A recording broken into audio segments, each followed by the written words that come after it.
તો આ છે આપણો દ્વારકામાં બીજો દિવસ ને આજ તો ફરી મોજ કરી લેવાની છે.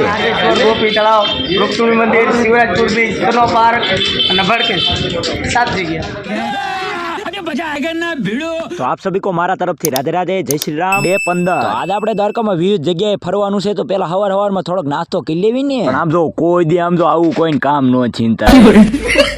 પછી તમે બધાએ 3 મણ ફાફડી ને 7 કિલો તો વણેલા ગાંઠિયા ખાઈ ગયા અને હારો આડ તો 200 રૂપિયાની સા પી ગયા. બોલો લ્યો. અરે તમારી જાતના સાલાવ ખદડાવ લ્યા પણ માર બેટું જામ્યું.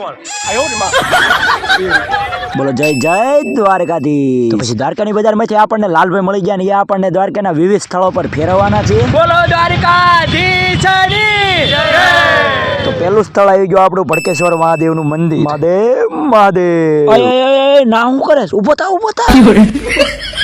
નો કેતો માર ફોટો પાડો નો પાડો તો કાંઈ નહીં, આપણે કઈ તમારી જરૂર નથી. બીજું સ્થળ રૂક્ષ્મણી માતાનું મંદિર. આવી મોજ તો લગભગ સ્ટાર ને સ્કોર્પિયોમાં પણ નો આવે.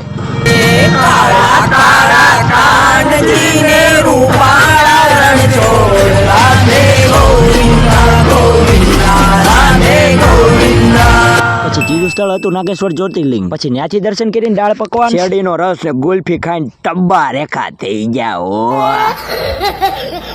ચોથું સ્થળ હતું ગોપી તળાવ. રીલ્સ અને વિડીયોમાં તો બહુ જોયું પણ આજ દ્વારકાધીશની દયાથી અહીંયા આવી. પાંચમું સ્થળ હતું સુદર્શન સેતુ. છઠ્ઠું સ્થળ એટલે કે બેટ દ્વારકા. પછી ત્યાંથી રવાના થઈને આપણે જવાના છે શિવરાજપુર બીચ. એનો વ્લોગ આવે જ છે.